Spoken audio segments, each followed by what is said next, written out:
y'all, it's me. I'm here with my Inloveart's design team projects. I will link their shop down below. I will link all of the items that I'm sharing with you today, and I will leave a 25% off discount code in the description box, so be sure to check that out. So I'm going to share with you the dies I received, and the first one is a wave rectangle nesting stackable. Measurements are here for the largest one.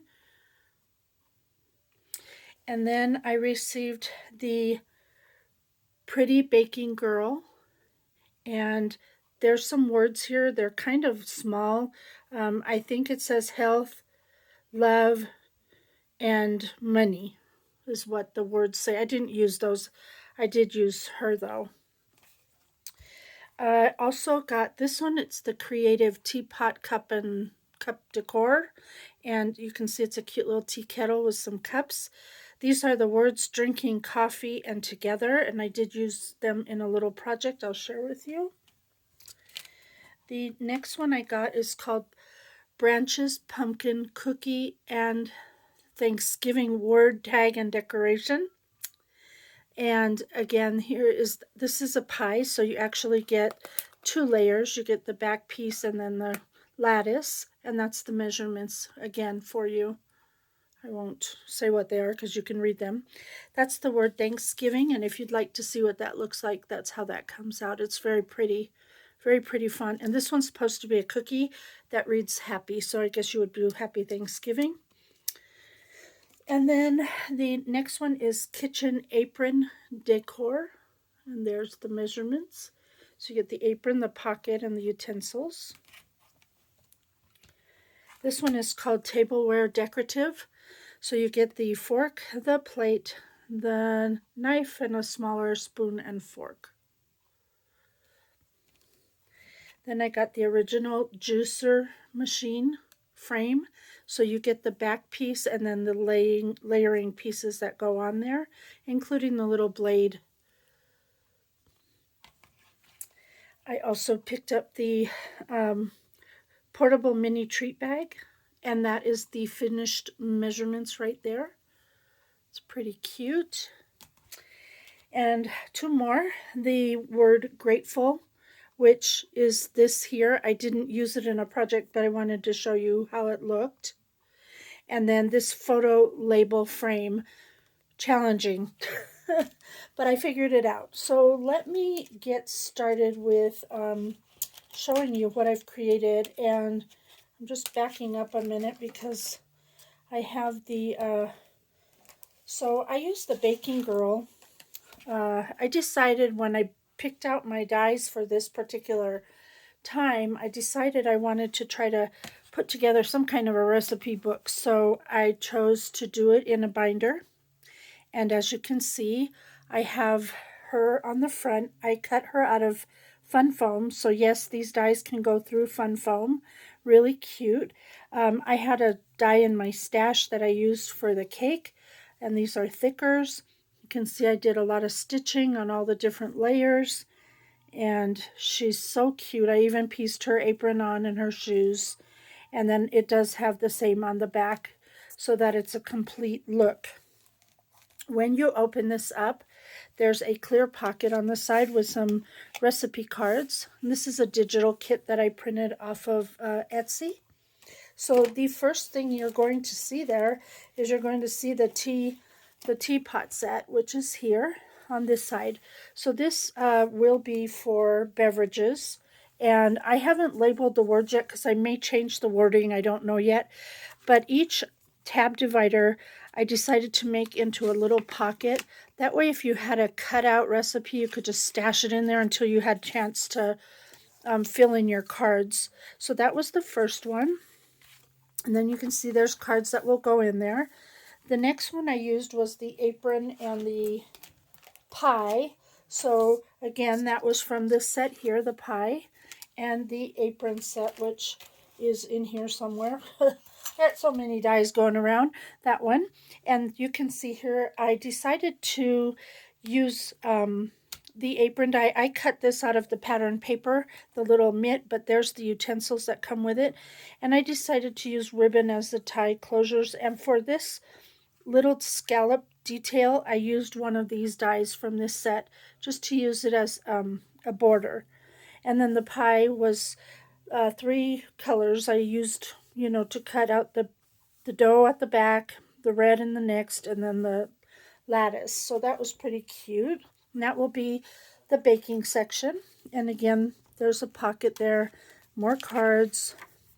This one is using the decorative tableware, this one.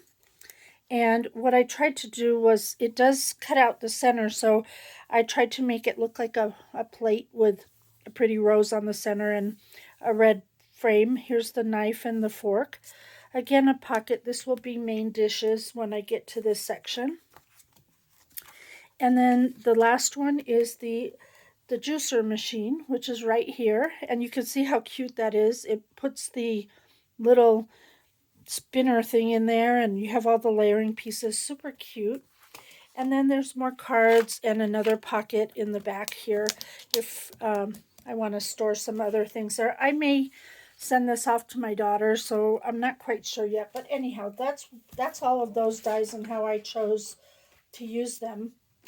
Then I took this die again along with this one and one of the Inloveart's older dies, which was an envelope, and I made this. And I made a little envelope. I used a border frame here, the little cups with the coffee. I added that same here. I just cut it at a corner to get the diagonal. And then I velcroed it, and inside I also framed it out, and I used some of the words together. So let's get together for coffee. That's the way I chose to use it, from the words that were in part of that set. Super cute little invitation for a friend. You can put a note on the back, off to your friends. Then my next project is using the bag, the portable mini treat bag, and this is what I made for that. And it's super cute. I use some Inlovearts. All of these are Inloveart dies. The bow is from the Snowflake bow die, one of my favorite bow dies. This little banner is from Inlovearts, from a banner set. This is from Inlovearts. The heart is from Inlovearts, and this one was from a little lantern that Inlovearts had for Valentine's Day. I just used the cut out the piece I needed, added some diamond dots, and of course I layered everything up. But this bag has some detail, and you can possibly see it here, right there. It has some nice detail on the front as well as the back, but of course my layering covered it up. But cute way to give your friends a little Valentine treat, or your kids' classmates. I did close it with Velcro so that it can be kept closed at the top, but super cute. So I really like this. It has a lot of possibilities. And then finally, the last project that I have to share with you involves the photo label frame. I didn't know what I was going to do with this, and I don't know what made me choose it, but I did. And actually, I was kind of pleased. On their sample on their website, they have a card and just little things glued down on the card in these sections. But I wanted to go different and do something different, so I came up with a wall hanging, and I actually made it into a shaker, as you can see. So I used some thick foam to do the layering, and then I got some printables from my computer, downsized them to fit into the windows, added some little pom-poms, some pom-pom trim, and then I added this beaded top here with some little tassels on them. I just think it's so cute. And again, this is the snowflake bow. It's one of my favorites. So you see it on a lot of my projects, but I thought this was really cute. And if you wanted to, you could put a little note, a pocket at the back, and then put a little gift card or a note, and then they would have it for 2 purposes: to give it as a greeting. You could make this a card so that it opens up. There's a lot you could do for it, but I thought it was just cute as a wall hanging shaker. So anyhow, that is my projects for this time around. I hope you saw something that intrigued you enough to go and look at Inloveartshop and purchase something. They have the cutest stuff, and I love designing for them. So anyway, Don't forget to check the description box, and until next time, do what makes you happy. Bye for now.